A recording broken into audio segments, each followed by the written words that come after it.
We're live. It's alive. What's up, buddy? What's up? What's up? Glad to be on here with you. Man, so, it's funny, and we'll get going here in a second as people start to come, but I think you and I didn't really talk. We didn't know each other, and then David Breyer and I did that video. Yeah, right? That's what it was. That's what it was. Then I sent you that video. You're like, let me give you some feedback. I'm like, of course. It was great feedback. And you were badass with it because a lot of people, and rightfully so, by the way, right? Like salespeople who are doing well, we tend to have egos. Yeah. We have egos. And when someone tells us something, it's like, screw you. I know what I'm doing. So it's funny. I try to respond the way you did with pure class. And it's like, hell yeah, let's get this done. So I really appreciated that. It was awesome.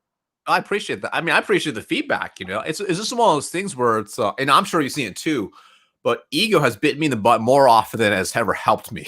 Like especially earlier on in life when you get all. I've never had an ego. Yeah, I don't know what you're talking about. I've never had an ego. Hold on. Yeah. Okay, I'm good. I'll do fix your hair. You want to fix your hair? Tight and clean. No, yeah. I mean, I don't know. It's interesting. I think that we look at the anatomy of a salesperson in general and look at who most salespeople are. Yeah. Most people don't wake up in the morning someday and say, hey, I'm going to be in sales. Right. Most salespeople are like pushed into it. Like, okay, right. It's either my parents' business or I didn't finish college and I got into this because I couldn't get another position without a degree, or I got my degree, I wasted all my money, I hate it, I'm just going to go into sales. So most people have like this chip on their shoulder already in sales. Oh, yeah. Like they've been pushed there. So I don't know about that, but do you see that a lot with your clients, by the way? Oh, all the time. I mean, it's like they stumbled into sales. They thought it'd be like a stepping stone to something else. After college, they couldn't get a job anywhere else, so they got in sales. So there's like, you know what? I'm gonna try it out. And then they figured out, had success, and they stayed in sales. Or sometimes they just kind of stayed in sales, been okay at it, and just never left. Yeah. We see that too. Yeah. Well, look, hey, everybody who's starting to join, we see some people out there. Thank you so much. Let's see. Here we got Simon. Simon, thank you for coming. Wayne, my man, thank you. Matthew, hey, what's the coffee mug you have? What does it say? Because Matthew freaking loves it. Well, this is just a Yeti mug, but you know what? Hold on, let me read you an inspirational quote from my tea that I'm drinking.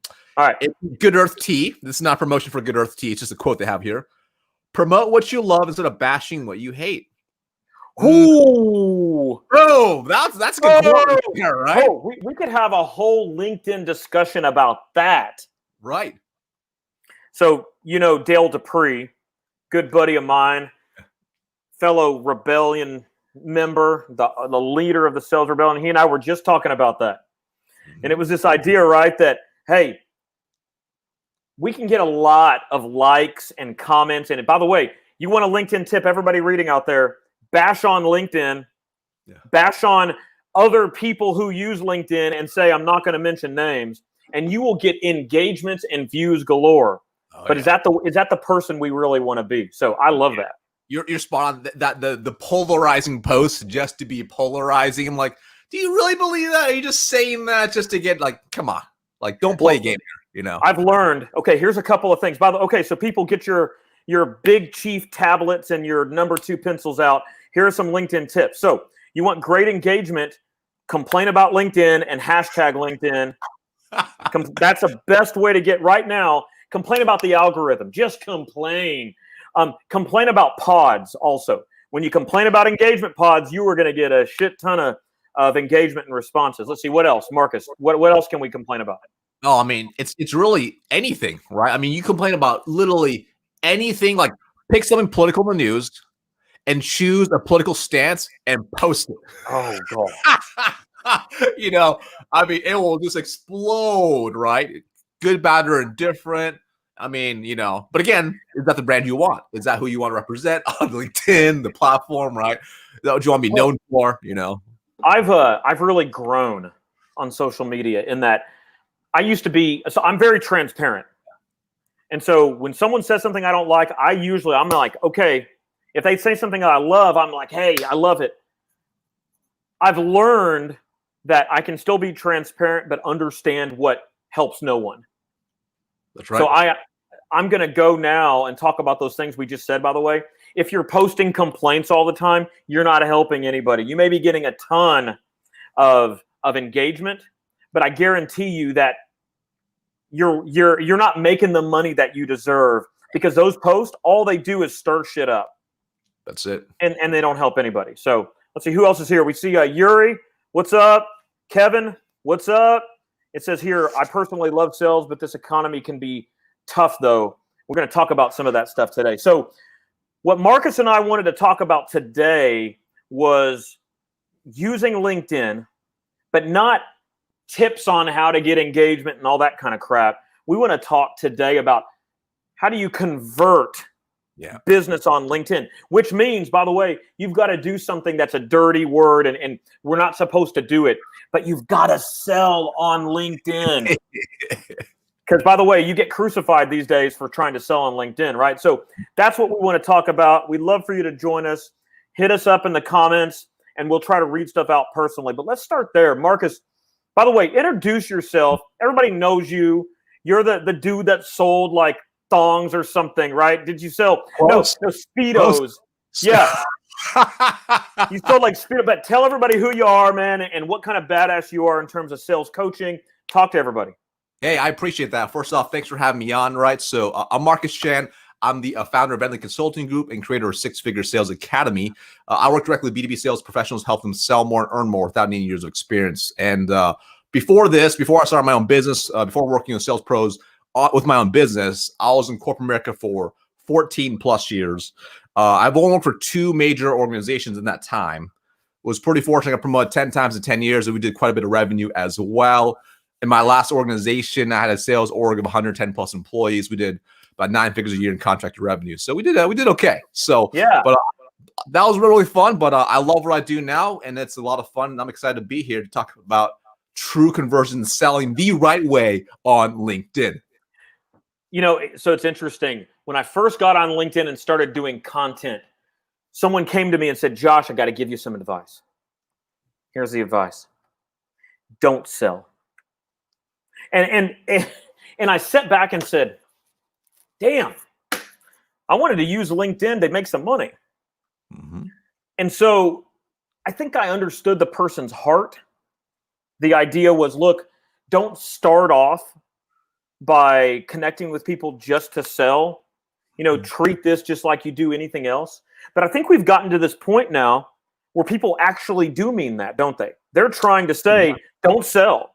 So talk to me about, and then we can talk about our process, but talk to me about, in general, what do you tell people when it comes to utilizing LinkedIn for business? Yeah, great question, right? So I think the first thing to understand is whether it's LinkedIn, Facebook, TikTok, Instagram, insert future popular social media, right? It's a tool. It's a tool. It's like a hammer, right? With the hammer, you can either destroy things or you can use it to build a phenomenal house and mansion and palace, right? And LinkedIn's the same way. If you use it the right way, it's a very powerful tool that will generate you lots of revenue and help you build your brand in ways you could not believe, right? So it's definitely there's a right way and a wrong way for sure. But if you use a tool the right way, you'll build something absolutely fantastic. And of course, it's always understanding when it comes to social selling, it's playing a long game and not the immediate close the deal right now, right? Because that's definitely not how you would approach it. So you mentioned social selling, and I've got to say that I've gone back and forth on it. It's almost become a dirty word because I think people have done it the wrong way. Can you explain to people what you mean by social selling? Yeah, absolutely. Right. So I think when people think of social selling, I think in general, they're thinking, okay, I'm going to put a post out and close deals immediately off it, or I'm going to shoot DMs off to people and they're going to close immediately. Well, that's not how you think about social selling. Like Right. social selling is using social media as a way to generate warm leads, establish yourself as an expert that will lead to close business. All right. Again, it's a tool to help you get to where you want to go, Mhm. but use it the wrong way, it definitely can, well, just not work. Yeah. So it's funny.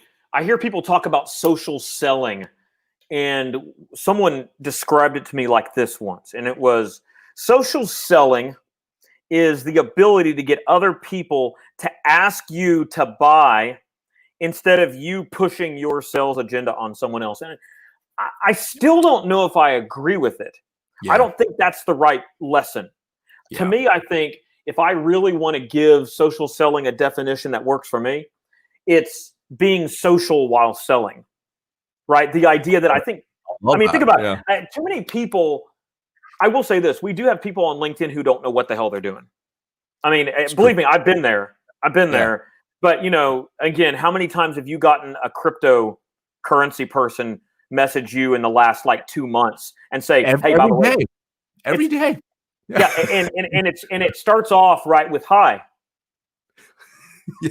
And then I'm like, oh crap. Okay, let's play with this person. Yep. And then eventually it's, do you know have you heard of Bitcoin? No, dude, I've never heard of Bitcoin. Yeah.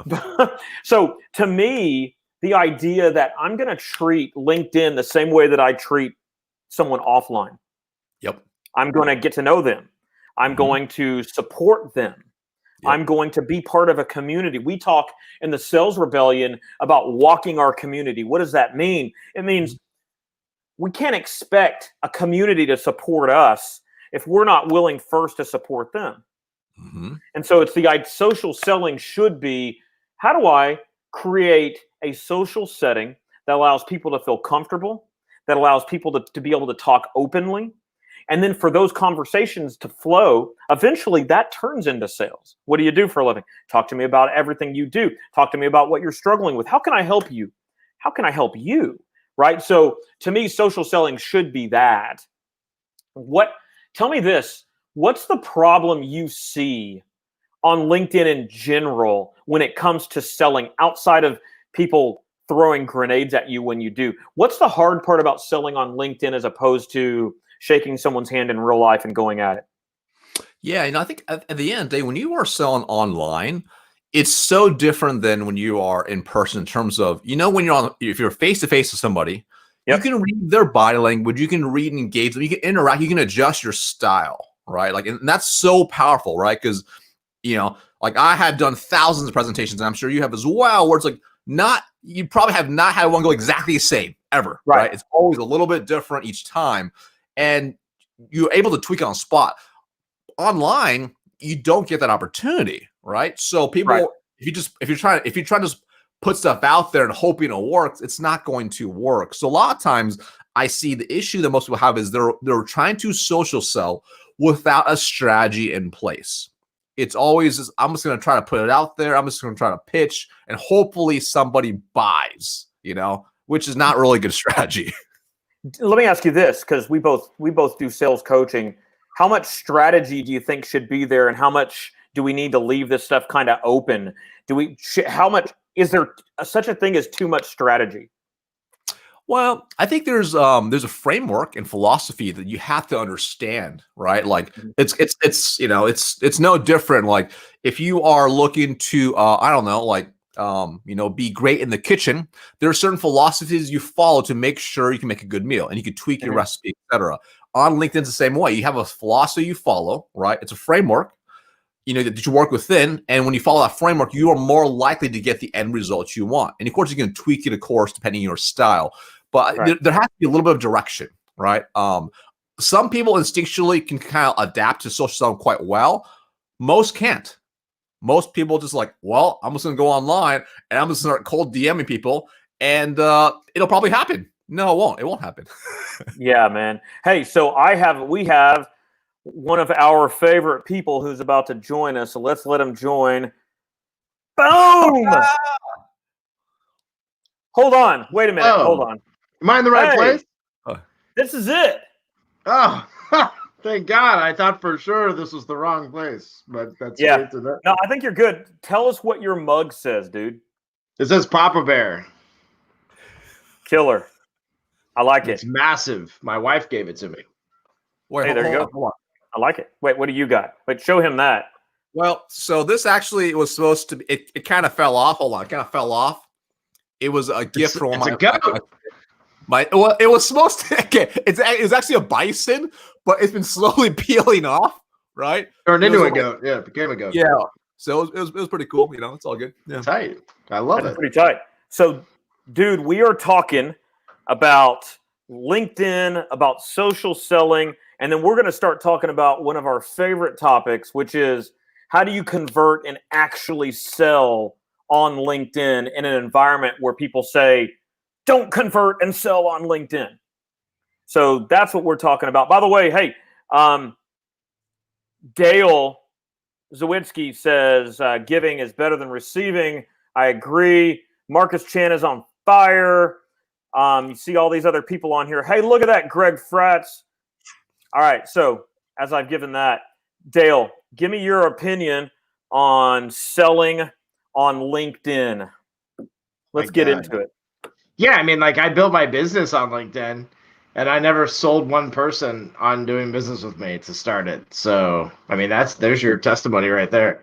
I think that LinkedIn is an awesome platform for giving back, for sharing experiences, also for connecting with people that you normally couldn't, or that you didn't know existed even. So we call it the sales wanderer theory inside of the sales rebellion, as you know, Josh, but the concept of kind of thinking outside the box a little bit, thinking outside of your list a little bit, thinking outside of the script a little bit, and using a platform like social to be just a little bit less of a crappy salesperson in general, but really a little bit less confined by the rules. You know, salespeople should be let free to live their life, and social allows us to do that. To write somebody and say like, hey, look, I would love to sell you something, but we both know that's not going to happen anytime soon. So how can I build a relationship with you? Are these couple of things helpful to you? Am I barking up the wrong tree? Will you talk to me? I hear, dude, and I'm sure Marcus hears this all the time too. Like I hear from people all the time that they say, I send hundreds of messages on LinkedIn every day and no one responds and no one reads them. And is anybody even out there? And I mean, yeah, that's my favorite. It's just, it doesn't work. It's not working. Like, okay. Yeah. So I think that there's a strategy to it. Obviously. I mean, Josh and I know Marcus has as well too, use that strategy to build networks here and to create, but it's about this, you know, like I wouldn't know Marcus if it wasn't for LinkedIn. You wouldn't know Marcus if it wasn't for LinkedIn. And here we are on a live hanging out, chilling because of it. So, and I think it's funny about that.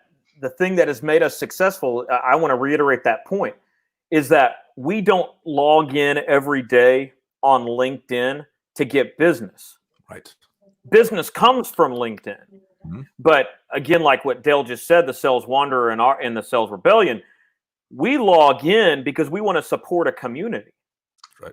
And it's interesting. I relate this to a guy that's starting like a clothing shop, you know, in your downtown small city America.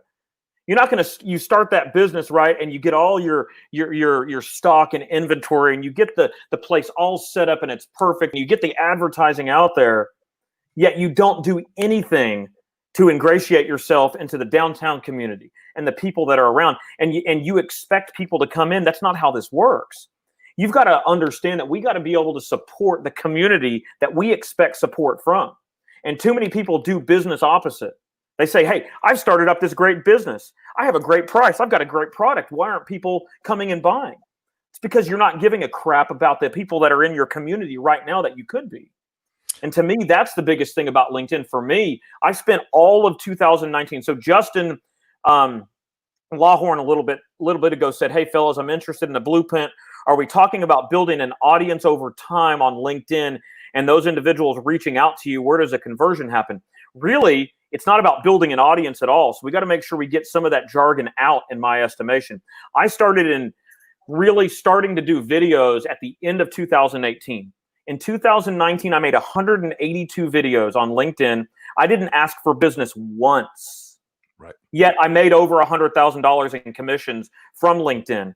And I didn't ask for any business. Well, how come? Well, one, I wanted to support the community. I was in it for the long haul. I made business because I cared about other people, right? I made money because I cared about other people. So what's happened this year? By giving back to the community this year, I've been able to ask for business. And I've built trust up. That's what we do in communities. So to answer Justin's question, and we can dig more into it, conversion happens when you first support. I think that's a big key here. What do you think, Marcus? Yeah, I totally agree, right? And there's a classic book by Bob Burg called The Go-Giver. I'm sure many people have read that book. And that's a philosophy you want to run social selling with, right? Which is, give, right? That has been around for years, for decades. That's not a new thing, right? I mean, my parents, my dad had a Chinese restaurant that he started, 40 years ago, right? Mm-hmm. When he first got in the community, there wasn't social selling, but what he did was he did what you talked about, Joshua. He went to all his neighbors. He gave and he helped them. He didn't say, have a restaurant come buy food here. He went out there helping them because he's like, you know what? I'm looking at fixing things. So if they had things they needed help with, he just go and help them. And as a result, business organically occurred because he had that give first mentality. And it's the same concept you just talked about right there on, for you posting videos, right? It's the same with, with Dale as well. Like we post to provide value to help the community. And you know what? Like people can get results from it. Great. And then if they decide to partner up, that's cool too. That's cool. That's a side effect of giving first. Yeah, agreed. So let's talk about selling. Without giving away too much of our own stuff, which we give away anyway. Yeah. What's give me a couple of keys, Dale, from your aspect in terms of salespeople out there really trying and struggling to make a sense of how they spend time on LinkedIn. What's the best thing a salesperson can do in your estimation? Getting started on LinkedIn. Justin's asking about how do we convert? What's the best way to do these things? What are your opinions on the best way for someone to really get out there and start seeing impact from their time on LinkedIn? Yeah, I think that people are searching too hard for instant gratification, and they separate LinkedIn from like actual sales. Which let me clarify that a little bit. That if you're a street rep in 2007, you're not using LinkedIn the way that we use it now. And so I had to go and knock on doors and pick up the phone and actually sweat in the Florida heat and go through a shoe every other day, which equated to 2 a month, but the idea is that people like they separate, they think that somehow social is different than selling in general, selling in real life. Like as we should act the same way. What do people hate about salespeople? They're naggy, they're pushy, they're overbearing, they don't speak truth. They white lie. There's all these different things that they've added into this the structure of the way that they look at a salesperson. Let's call them stereotypes. That's what they are. That's how I believe they should be looked at, because they're not actual definites. I was a good person when I was back selling, just like I feel like I am now too. I wasn't out looking to take advantage of people. And so when you're talking to somebody on LinkedIn, it feels like a sleazy, easy way to get into somebody's headspace and to get a deal from them, right? Like that's just, it's something that people are perceiving right away. They're like, oh, you're just hitting me up because you want to sell me something. You want to take advantage of me. You want to slip something through the cracks. And listen, there are companies out there, and I'd say their names right now. If I wasn't Dale Dupree with the Sales Rebellion and I was like some kind of jerk, I would say their names because they're extremely annoying. Yeah, it's annoying what they do because they do it to us. And like Jason Baywood and I were talking about this because there's a salesperson out there that did it to me and to him. They got on our calendars to get some advice from us, but my calendar happened to have an option for pitch me. And this person had a moral dilemma when they were in there and they were selecting options. And they were like, I guess I should pick that. And I called him out on it, to which they then were like, well, yeah, I am going to pitch you and I'm going to sell you. And you're going to love this product. It's awesome. I'm like, bro, you just asked me if I could give you advice. And then you set me up. Like, what is this? This is what's wrong with LinkedIn. This is what's wrong with the sales world in general. And also, like, this is another thing I want everybody to think about. Is like, I love Marcus's points on giving back. Giving back is not a play. Empathy is not a play. It is sales at its core. Servant leadership is what sales is. How do we help others? We have something that we can provide for them. How do we do that? right? We sell it to them. We convince them that it is something that they need, or they come to us and convince us it's something that they need, which the latter is always the better. And that's how the Sales Rebellion teaches it for the most part. We do believe in the concept of good sales acumen and being able to go out and sell something that you are providing to the community and get them convinced on it, right? But it's good persuasion. There's nothing wrong with persuasion, right? People look at all these things negatively because, again, of the stereotypes of what sales has created for itself. And so those people just need to get the F out of the way. That's the problem, right? Is that the old guard has created something that is just literally ruining it for the rest of us. Because even if you are altruistic in your approach, typically you're looked at as a sleazy salesperson. So stay away from this concept of getting on LinkedIn to try and sell people something. You need to educate. You need to build a tribe. You need to play the long game. You need to understand that I was posting as the copier warrior for 2 years straight before I started my company. And I was giving, and I was searching for the people that I also wanted to spend time with. It's not just about like, oh my God, am I going to get an inbound lead today?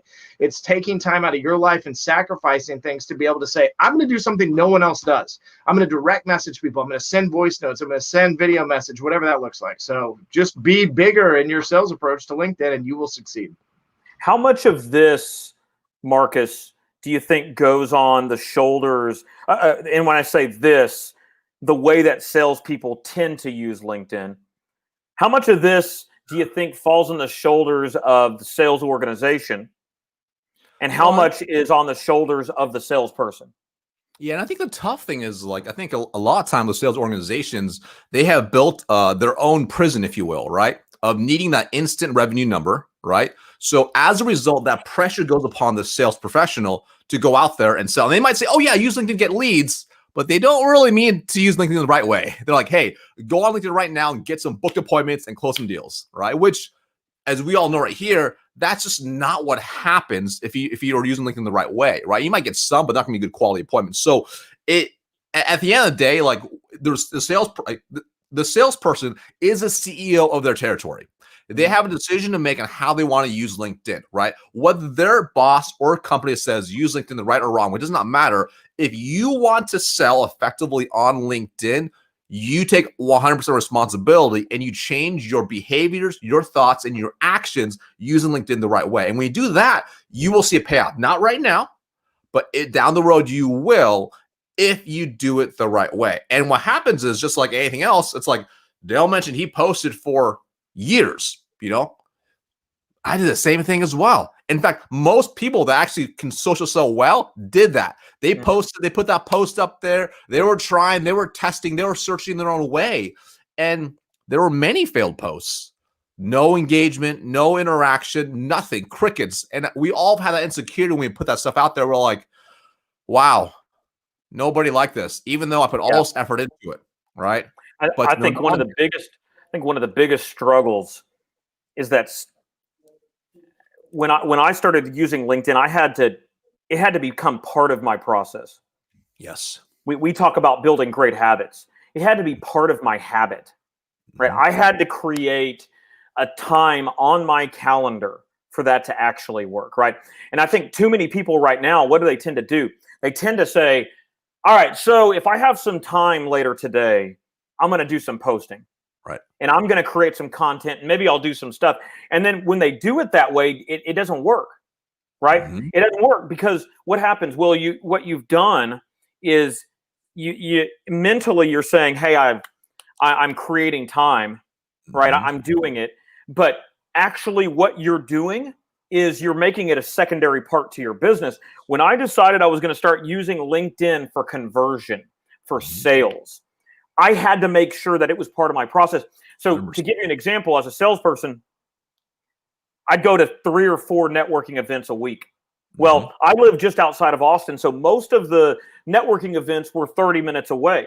So I'd drive for 30 minutes, get there for an hour and 15 minutes, drive for another 30 minutes back, all to get 4 or 5 business cards. Right. And so I said, you know what? I'm gonna get rid of 3 of the 4. So I'm going to save myself 7.5 hours a week. And then I said, I'm going to book that into my calendar. So all of a sudden now I've got an hour a day that I can actually put onto LinkedIn. And so to me, that's the first issue.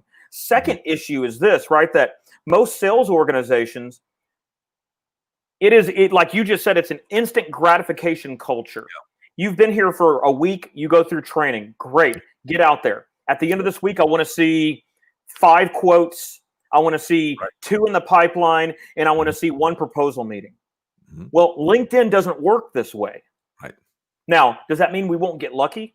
I mean, I don't know. I do know this, that I get people now, you probably do too. I get people messaging me and saying, hey, I need some help. Let's have a meeting. Yep. But that doesn't happen right away. So let's start talking about conversion in that regard. Yeah. Talk to me about, in your estimation, let's go through a process for people watching. Yes. What's the process from starting to selling on LinkedIn? Let's talk about the process. And I'll go with you first because I think you're the master at this. Well, so I'm pretty tactical and strategic, and I'm pretty fortunate to also. So when I share the strategy, also understand this: I've studied internet marketing for years, and I failed miserably for many, many, many years. So before I started my business, when I started back in September last year, I learned many things that I applied immediately to help my business explode, right? In a good way, obviously. So one of the things I did even before I did this was, number one was I was crystal clear with who my target market is, right? Mm-hmm. And I researched them heavily, okay? And what I mean by research is I wanted to uncover what were their needs, wants, desires, pain points, everything that drives them, what's on their mind, what really keeps them up at night. And the way I did that research, it wasn't anything crazy. I literally went into common hashtags for my target market, and I looked up micro influencers, macro influencers, and I looked for what were people commenting on, what were the things that was driving them, what was on their mind, and that gave me many good ideas, right? And then I did the same thing with also look in groups, and I did the same thing in Facebook groups, and I did the same thing on every social media platform. In fact, I even went to Amazon. I looked up the most common sales books, looking at the most common ones, and I looked at all the ones that had 2 to 4 stars reviews, and I looked at what language were they using, what pain points were they saying, because all those things told me exactly what I needed to know, which was what's on their mind and how do they feel, how they describe it. So that's the first step. After I did that, this allowed me to move every other piece, which was the next thing I did was I optimized my profile, right? So my profile, our LinkedIn profile is, you want to have a couple goals. Number one, you want to be able to showcase, hey, you know what you're talking about. And if you were to connect with that person, it's a very low risk and it's probably high value. That's the goal, right? So every piece of that profile, from the tagline to the banner, to the headshot, to the about section, to the feature section, to the recommendations, to every single piece of it is vital real estate to help minimize the risk for your target market. And so it's funny, I'm going to tag on to that because to me, that's the biggest part of LinkedIn. You know what will get me not to talk to someone is by going to their LinkedIn profile and seeing laziness.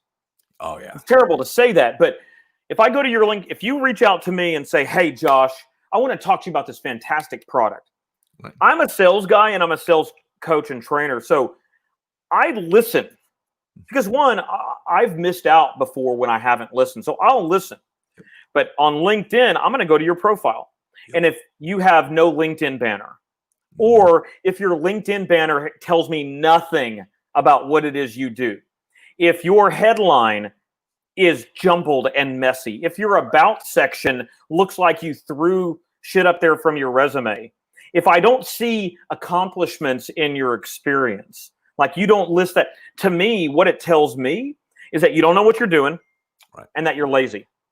Right. To me, that's what that means. Because again, I view, just like you just said about optimizing the profile, your profile is your landing page. Yes. This is like the most, right now in business to business world, this is the most effective funnel that you can have online right now, in my opinion. 100%. ClickFunnels, nah. All these other things, nah. LinkedIn profile, because it can drive enough leads for you to live on forever. You just have to know how to use it. So that really resonated with me, what you just said there. So go ahead, keep going. I think just to add to that as well, when you think about this, when you are putting out content or you're commenting or engaging with anybody, everyone can see it, right? And the first thing they look at is your profile. They want to know who the heck is so-and-so?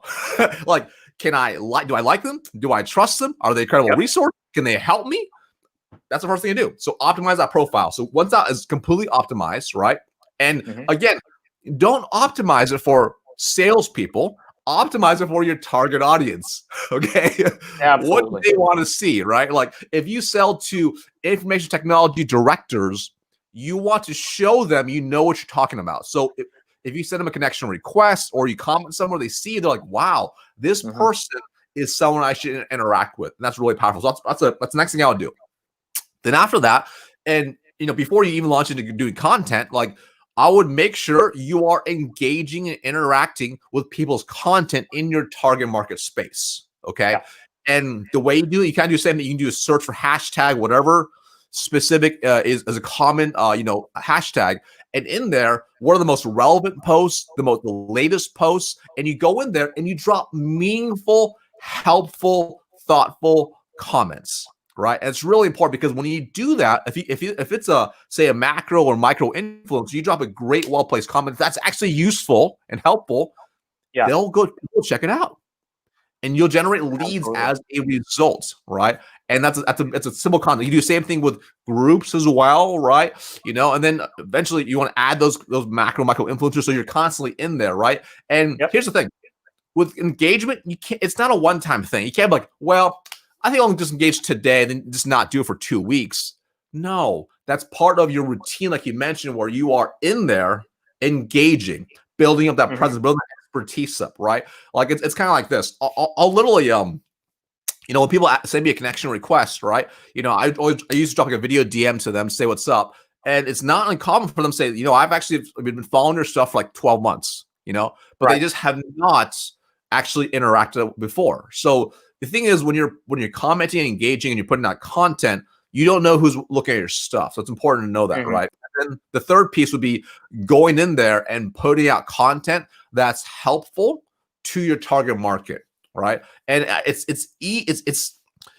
what you want to do is you want to write to your target market. Don't write to yourself, right? Write to your target market. That's how you're eventually going to convert them, right? Is to your target market. So one thing I want to say, and I think people. And it's about target market and LinkedIn and using this. One of the most important things, and by the way, Justin, if you're listening, I just invited you to come on and ask those questions to us on live. So I sent you the link. By the way, anybody else wants a link and you want to hop on and ask some questions live, shoot me a DM and I'll get you the link to get on. But I think that one step that we're going to need to make sure we talk about, though, right, is engagement. Yeah. And what it means to engage, because a lot of people will say on LinkedIn, in order to convert, you've got to have engagement. You've got to have engagement. And to me, I think people get this wrong because there's a difference between engaging and being engaged with the community. Yep. And what do I mean by that? Well, look, if we're going to do tactical, you need to get through your feed and engage on a lot of posts, because tactically we know that the algorithm likes it when you engage and you thoughtfully comment on people's posts. So that's one thing tactically. But when I say being engaged into the community, one of the things people struggle with is getting leads. When you are engaged in a community and you listen to what people are saying, you look at what they're typing, you look at what they do for a living, you look at their struggles, you look at all these things, you develop a community, you develop relationships, and you're engaged. Now you're not selling.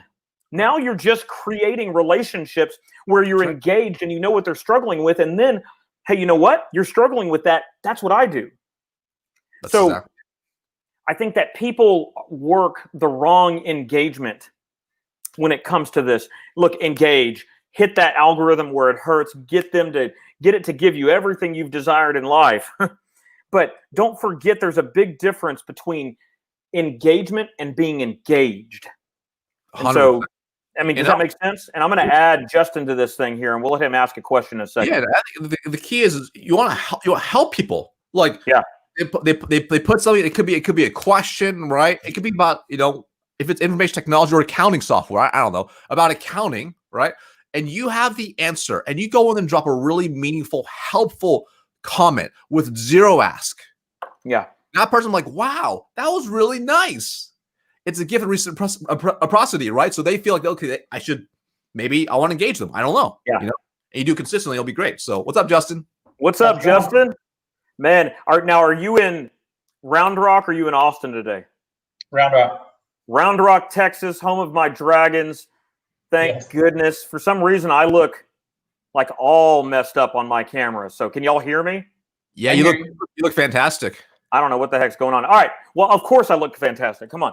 Hey, Justin, ask us your questions. Let's go through this. So, by the way, people that don't know Justin, introduce yourself to everybody. Tell them what you do, and let's start hitting some of these questions because I think they're similar questions that as what everybody has. So, Justin Lawhorn, we have Lawhorn & Moore Insurance Brokers. It's an insurance agency in Round Rock. Our primary focus is home and auto insurance. So we're a Goosehead insurance agency. And our target market is really loan officers and realtors. So one of the questions I just asked is, should I, based upon Marcus's advice, should I then just build my audience and everything around LinkedIn, around those two profiles, and figuring out ways to improve their processes over time, and advice that I could, build value, and then in turn they will eventually reach out to me. So I have an opinion, but Marcus, I want you to go first since he addressed it to you. Yeah, absolutely right. So, and here's, I think this is a great question first off, because it's not uncommon for people to say, hey, listen, I'm not sure if my target market even hangs out on LinkedIn. I hear that from, a lot of times from pharma, med device. Well, doctors aren't on LinkedIn.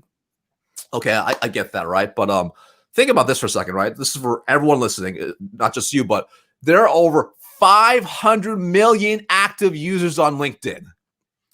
I have a feeling there's a very small percentage, at least, if not greater, that there's going to be your target market in there. That's the first thing to understand that, right? Now, when you look at it that way, it's like this. It's like a huge ocean, okay? The fishing hole where your fish are at, the realtors and loan offers, they're in certain areas. So if you drop in your fishing pole in the wrong area, it's really hard to find them. So the key is, how can you find where they hang out, right? So the first thing I would do is to make it really simple. If I'm you, I would say, okay, I'm going to go and I'm going to look up specific hashtags that I know are common for realtors, right? And there's many specific things you can look. You can literally Google like top hashtags for realtors or loan officer, whatever you want. And there are things they'll pull up, say, okay, these are the most common ones they use. Plug those into LinkedIn, look up the hashtag, and sort of by latest and start looking to see who's in there, right? Mm-hmm. And the cool part is I love riding the wake of a macro influencer. So you might uncover there's like a really well-known speaker whose background is in being a realtor, and they have 100,000 followers, and they're all real estate agents. Beautiful. Yeah. You jump on that wake and you start engaging with those comments. So that's the first thing I'll look for, where they hang out, right?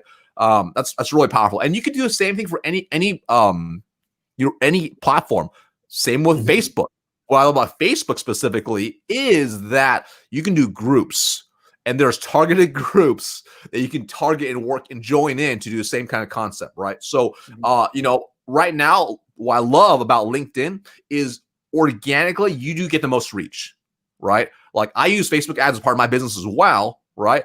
But the amount of reach I can get with one post with my right marketing far exceeds Facebook organic, right? I need to pay quite a bit of money to get the same type of reach. So right now, LinkedIn has the best organic reach right now for your audience. And so here, I'm going to tag on to it. And here's what I would say, Justin, a couple things. One of the questions, if you haven't already thought about, is going to be, do you go into your LinkedIn life branding the insurance org and Goosehead, or do you go into it branding yourself? And so that's going to be one thing, by the way. The other question that you're going to ask, right, is this a long-term play, or do I need short-term gratification, right? For instance, I know that you have other agents that work for you. Mhm. In that regard, it's a different discussion when it's them or you right now. Right. And so I would say, to me, as the leader, you want business that's going to stick and stay. And you want business that is going to come to you in a way as you being the expert in what it is you do. And so here's the deal, right? When it comes to expert status, experts don't chase. Right. Right? I mean, we know this. We know that. Think about the biggest people we know in insurance in Texas or in the country. They don't got to chase. Now, do they chase? Yes, they chase. But go look at some of those people online. By the way, you have a prime opportunity on LinkedIn, because coming from an insurance guy, right? Mhm. For the most part, I think I can count 3 or 4 people on all of LinkedIn who do it really well, who are in the insurance game. Insurance agents are not good on LinkedIn because most insurance agents Or selling. work paycheck to paycheck. Well, okay. Yeah. I've got to sell it right now. I've got to Right. get some deals right now. And I think this goes to, by the way, what we just discussed a second ago, which was, right, the idea that, look, you already know insurance agents, for the most part, me, when I was young in insurance, I sucked at my time. My time, Mhm. because I wasn't forced to be behind the desk, I've wasted so much time. And so what I did with a place like LinkedIn or Facebook, when organic reach was much better, Mhm. now it sucks, I didn't build it into my day. Right. And so one of the things I would tell you is, first and foremost with LinkedIn, figure out, I'm working from 8 to 7 every Monday through Friday, whatever that time is. When are you going to be on LinkedIn? Yep. And then what are you going to do with it? The same way you're going to teach your salespeople how to do call hours and call blocks. Right. Do one of those for LinkedIn, and then you have to figure out, right, what are you doing within it? But one of the biggest challenges most of my clients have at first on LinkedIn, the salespeople that I teach, is that they're not building it in. It's an afterthought. Okay, if I have time, after I get this done and this done and this done, I'm going to get on LinkedIn. You can't treat it that way, right? Right. So that's one thing I think it's real important for us to talk about. Something else that Marcus was saying, and I agree with it, and I'm going to add on to it. When you're targeting realtors and loan officers, again, I love my realtors. I have some great realtor friends. We all know a bunch of them. For the most part, content's terrible from real estate. Mortgage is a little better. Mortgage is a little better. So if you're a realtor or a mortgage person, contact me or Marcus, and we'll help you. I promise.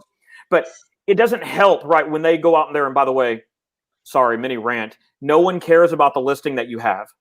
Oh yeah. Not on LinkedIn. Stop posting that. Stop posting the houses. Nobody cares. I'm so sorry, but everybody knows what you're doing. We know that you're just trying to get buyer leads.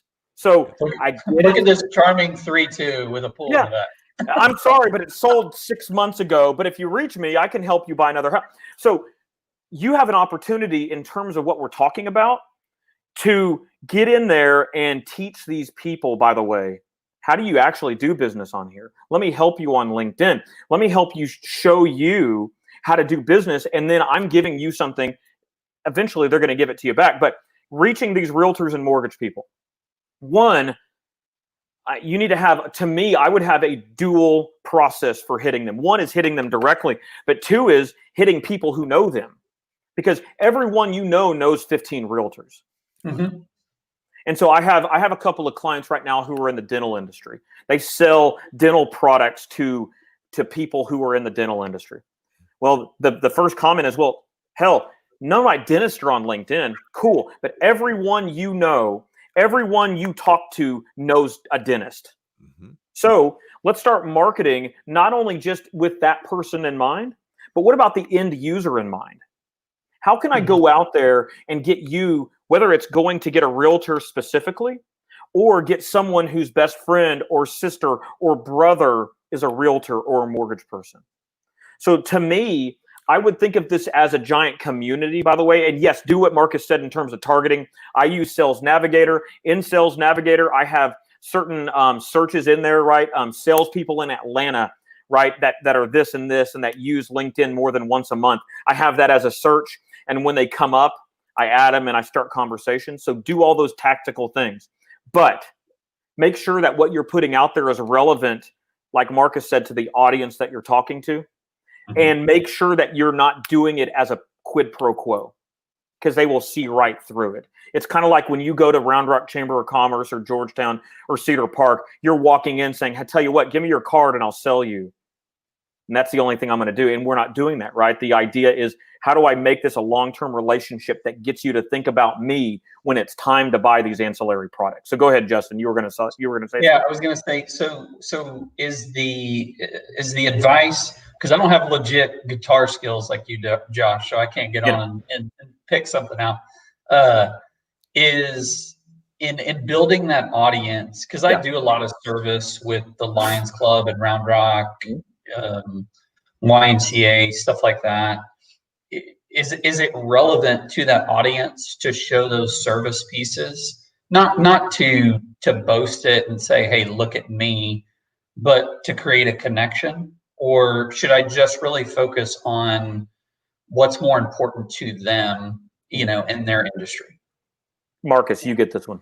Yeah, so I would say when I think about social media, LinkedIn specifically, look for how can you best serve them. What's on their mind? Serve the realtor. When you focus on serving them first and taking care of their needs, when they need you, you'll be the first person to call, right? Right. And the cool part is that when you start building up a really good brand on like LinkedIn, what a lot of people don't realize or even think about is when you build a good following and you have good SEO ranked words on your LinkedIn profile, it becomes one of the top ranked things on Google. So when they Google you, like, oh, Justin Lawhorn, he's the number one. He's number one up top, right? And that's what's cool about LinkedIn. So if you do it the right way, like you'll also be the first ranked as well. So I mean, but again, the way you build up a good following or audience, if you will, is by serving that community. Serve them, and help them. And over time, you'll have the right people. And leads will start coming in. You'll start closing them, and you'll be like, "Wow, I'm so glad I started, a year ago, 6 months ago, etc." So my advice, it's very similar, but also one of the things you talked about guitar with me. One, I'm just a ham, and I like that stuff, and that's part of my life, right? Music has been part of my life for a long time. Right. I could suck singing, and many times I do. But the fact that I'm willing to show a personal side matters. Right. Mm-hmm. So what I would say is this, in sharing the pictures, sharing those things, if everything you share has to do with business, what people are going to do is what I do when I go by a billboard. When I go by a billboard, I know it's marketing to me, so I don't care. Yep. Mm-hmm. What you don't want to be is a walking, living billboard. Yep. Right? Because if you are, then yes, maybe eventually if they absolutely need what you have, they think about it. But that's not the only time you want them thinking about you. You want them to start thinking, Marcus probably has this too, but I get people reach out to me. I had someone about a month ago reach out to me who's a client now. And they said, you've been coaching me for a year. And it was through my posts and through my content. And it wasn't just the business stuff. Mm-hmm. And so the idea, right, was that you're reaching people on deeper levels when you're able to mix the business and the personal together. And that's not easy. By the way, that's why most people aren't good at LinkedIn, because they're unwilling. And I get it. It's hard to put yourself out there. We have so many security issues these days. But my thought is this. For the most part, people are going to find out information about me if they want it anyway. So what's the point? So the minute I started showing my personal side, started talking about things in my personal life, started showing videos that had my kids in it, all those kind of things, that's when people said, he's real. Yep. That's real. He's not fake. And then they talk to me on the phone, and I still am like this, right? I'm still Josh. I ramble on. Sometimes I have to stop because I speak too quickly. Sometimes I start talking about things that don't matter, and you got to bring me back in. It's who I am. And when they see that, right, and they'll see that with you. And then that's when you'll start seeing more engagement on your posts. You'll see people care more. You'll see people reach out to you if you don't post for a day and a half. Marcus, you probably had it. Hey, you okay?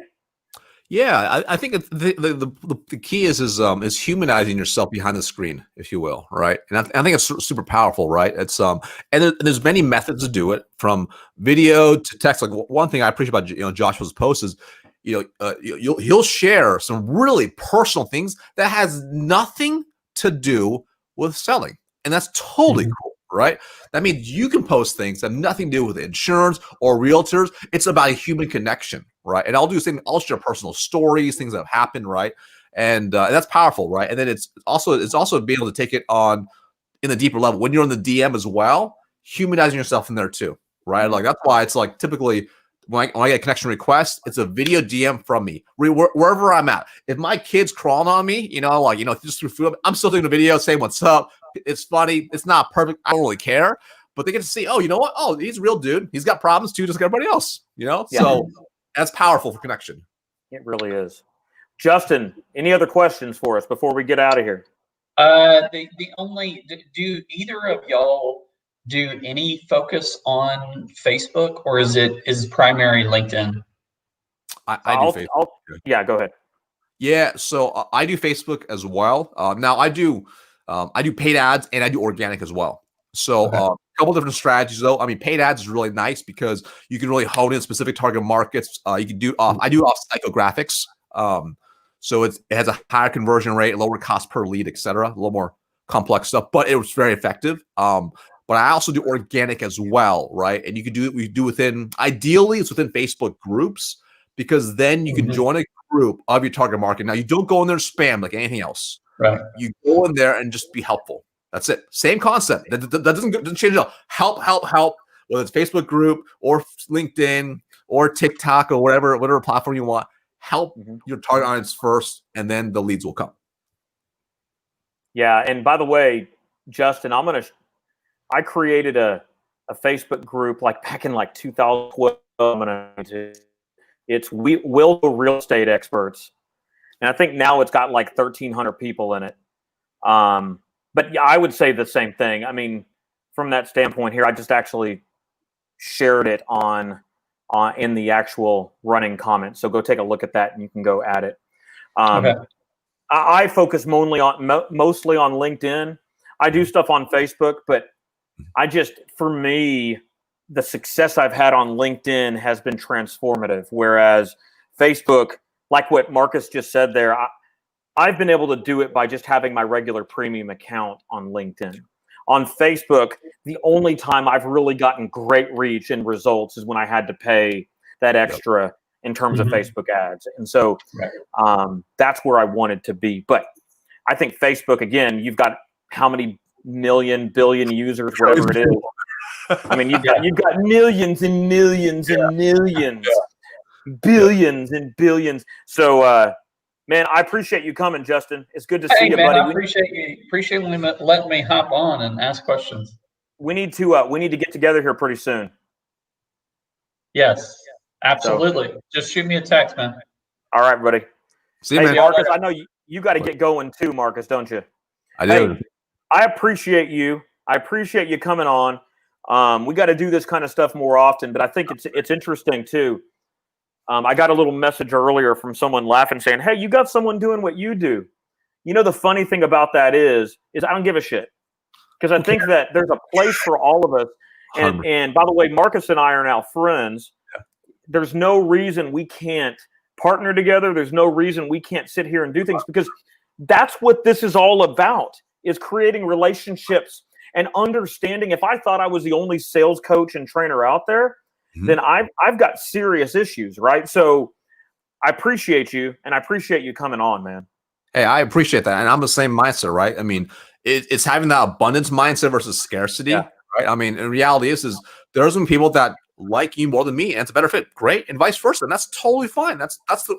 It's life, right? So there's going to be more people who like you than me, because I'm annoying as hell. I can't play the guitar. You get the good hair. I mean, I don't know, man.